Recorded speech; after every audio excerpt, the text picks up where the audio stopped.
نفیس خوش خوش اندر چلی گئی اور جب دوبارہ لوٹی تو اس کے ساتھ بشیرن بھی تھی۔ وہ سر پر چادر درست کرتے ہوئے آگے بڑھی تو حبیب نے قمر احمد سے اس کا تعارف کروایا۔ قمر احمد اپنی ہونے والی ساس کے احترام میں اٹھ کر کھڑا ہو گیا۔ بشیرن نے 101 روپے اور ایک رومال قمر احمد کے ہاتھ پر رکھ دیا، یوں گویا یہ رشتہ پکا ہو گیا۔ بشیرن اندر واپس چلی گئی تو قمر احمد نے حبیب سے کہا، آپ لوگ بھی تو کبھی غریب آنے پر تشریف لائیے، میں کسی چھٹی کے دن امی اور آپ کو لے کر آ جاؤں گا۔ حبیب مسکرا کر بولا، وہ تو خیر ٹھیک ہے قمر میاں، تم کچھ کھاؤ بھی تو، لو یہ سیب لو نا۔ ناشتے کے بعد بلقیس کے سوا سبھی قمر احمد کو کوٹھی کے گیٹ تک چھوڑنے گئے، میں بھی ان کے ساتھ تھا۔ تو حضور کل صبح تشریف لا رہے ہیں؟ قمر احمد نے رخصت ہونے سے پہلے مجھے مخاطب کیا۔ ہاں انشاءاللہ 8:30 اور 9 بجے کے درمیان پہنچ جائیں گے، تم تیار رہنا، میں جواب میں بولا۔ قمر احمد اپنی کار میں بیٹھ کر چلا گیا اور ہم سب اندر آ گئے۔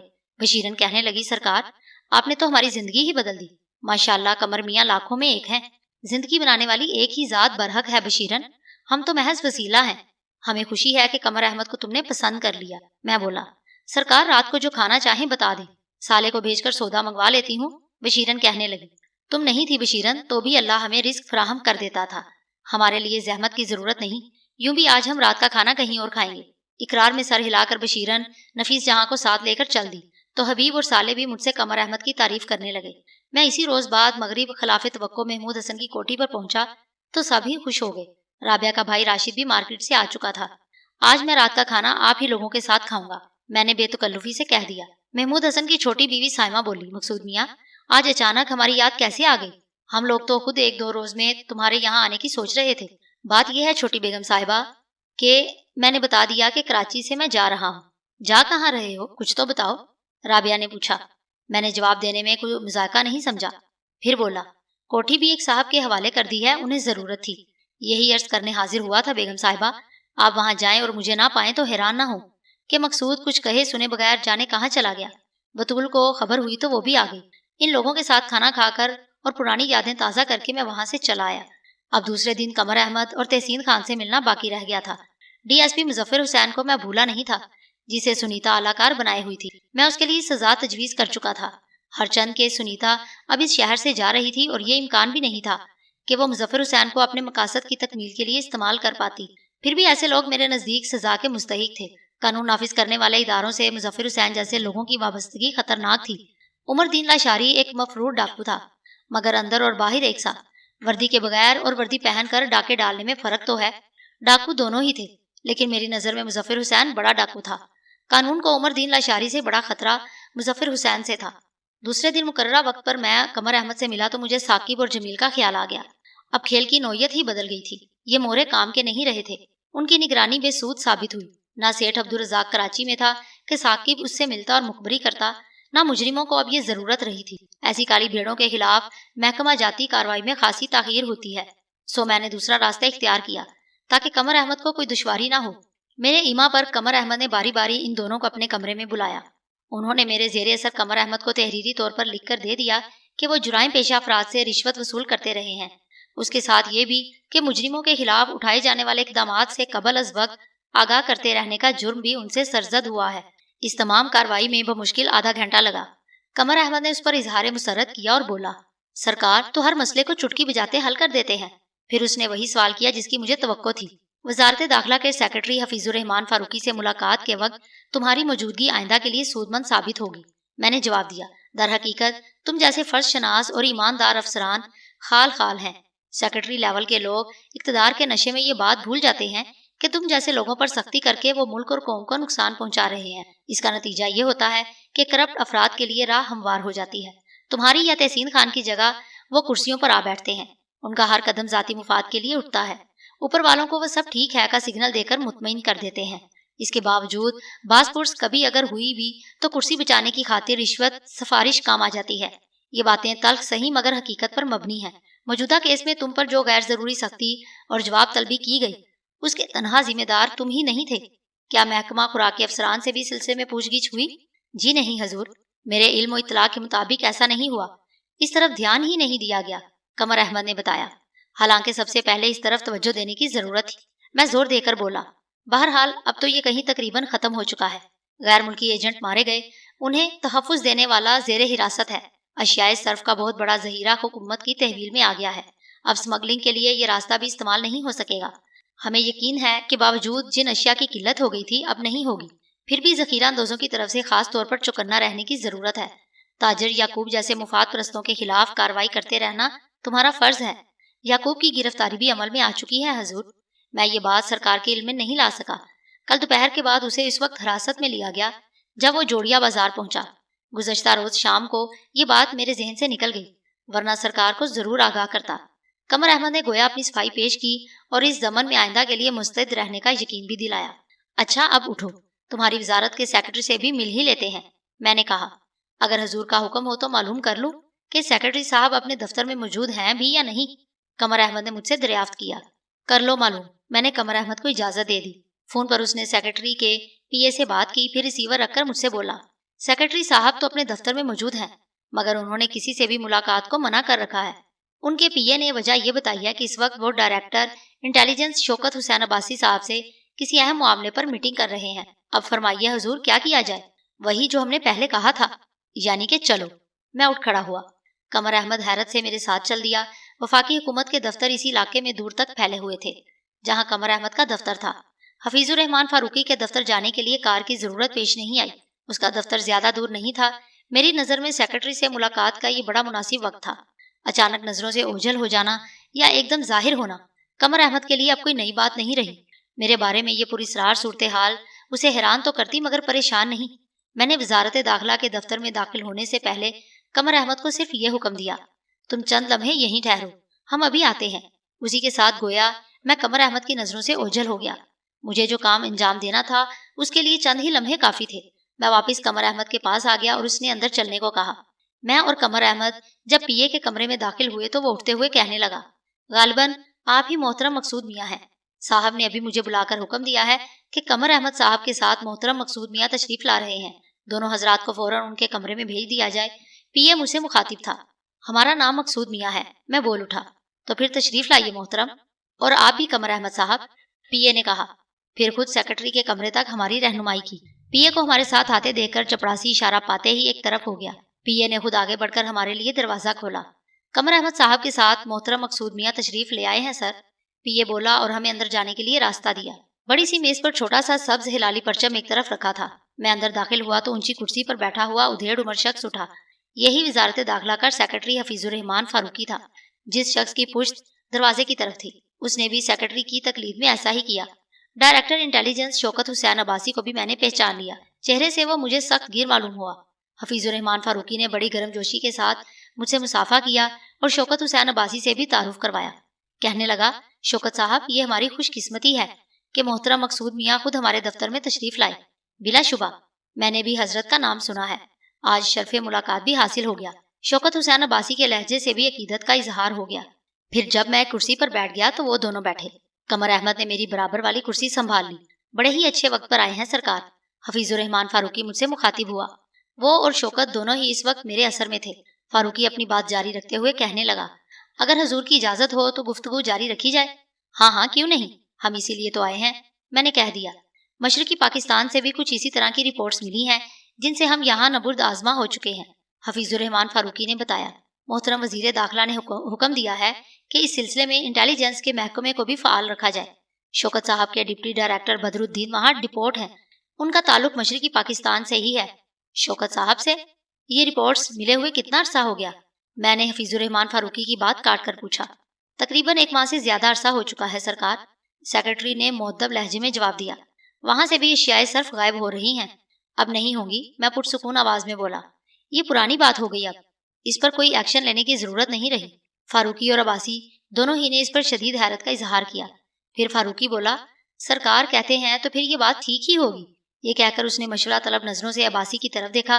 ڈائریکٹر انٹیلیجنس شوکت حسین عباسی نے بھی وزارت داخلہ کے سیکرٹری کی بات سے اتفاق کیا۔ ہم خود جا رہے ہیں وہاں، میں نے کہا، جو ہوگا دیکھ لیں گے۔ ایک درخواست کرنی تھی سرکار سے، حفیظ الرحمان فاروقی میرے زیر اثر کہنے لگا۔ پھر اس نے جو کہا میری مرضی کے مطابق ہی تھا۔ مرکزی حکومت کی طرف سے مجھے خصوصی اختیارات حاصل ہو گئے۔ ان اختیارات کی روح سے وزارت داخلہ کا ہر محکمہ میرے ساتھ تعاون کرنے پر مجبور تھا۔ سیکرٹری داخلہ کے علاوہ ٹائپ کیے ہوئے اس اختیار نامے پر ضمناً اس محکمے کے 2 اعلیٰ افسران نے بھی دستخط کر دیے۔